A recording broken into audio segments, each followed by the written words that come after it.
Ter os olhos fixos na morte é a única maneira digna de um homem viver. Quem disse isso foi Olavo de Carvalho, um grande professor brasileiro, filósofo e autor de diversos livros. Ele tem um curso que é o COF, mais de 500 aulas, e essa frase nos faz pensar, né? Porque ter os olhos fixos na morte é a única maneira digna de um homem viver. Como assim? O que que ele tá querendo dizer com essa frase, né? Que o ser humano ele precisa olhar pra morte e ter essa ciência de que um dia vai chegar o dia dele. Pensar na morte, eu confesso que não é tão bom assim, né? Ninguém quer morrer. Ninguém quer pensar nessa ideia de que você precisa. Essa ideia não vende, né? De que eu vou morrer, sabe? Ela não é muito propagada, ela não é muito exposta, porque ninguém quer morrer. Só que isso é um ciclo natural da vida e a gente precisa ter isso em mente, sabe? Não ficar bitolado com isso, mas ter essa percepção, tá? Eu vou morrer. E o que que eu posso fazer para que eu viva da melhor maneira? Se a gente olhar para Provérbios, que tá na Bíblia, a Bíblia fala que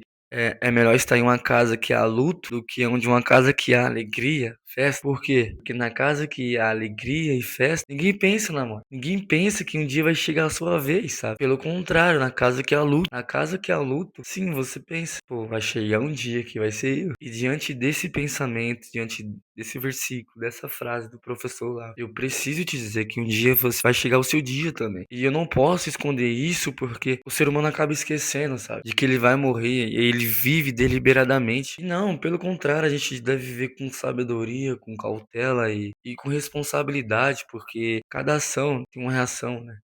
Cada atitude nossa vai ter uma consequência amanhã. E a pergunta é: o que você quer deixar? O que você pode fazer daqui pra frente? Sabe, o que você fez no passado ficou no passado, mas o que a gente pode fazer hoje, o que a gente pode fazer agora, que certamente vai influenciar lá na frente. Então, ter os olhos fixos na morte é a única maneira de você viver de forma digna, porque você vai viver com os pés no chão, você vai viver com responsabilidade, você vai pensar, você não vai fazer qualquer coisa porque você só tem uma vida. Por ter essa única vida, você vai fazer ela valer a pena, sabe? Você vai fazer com que dê certo ela. Então, eu gostaria de deixar essa frase pra você. Do Olavo de Carvalho. Tem uma hashtag que as pessoas dizem, né? Usam muito, Olavo tem razão. Porque aquele velhinho, ele tinha muita razão de muitas coisas que ele falava. E uma delas é essa frase: ter os olhos fixos na morte é a única maneira digna de um homem viver, de um ser humano viver. Pois ele não vai viver deliberadamente, mas ele vai viver de uma maneira que vale a pena de fato ser vivida. E com essa eu me despeço. Uma vida não refletida não vale a pena ser vivida. Se você gostou desse vídeo, compartilhe com um amigo, se inscreva, deixe o seu like e deixe um comentário. A sua opinião é de grande valia.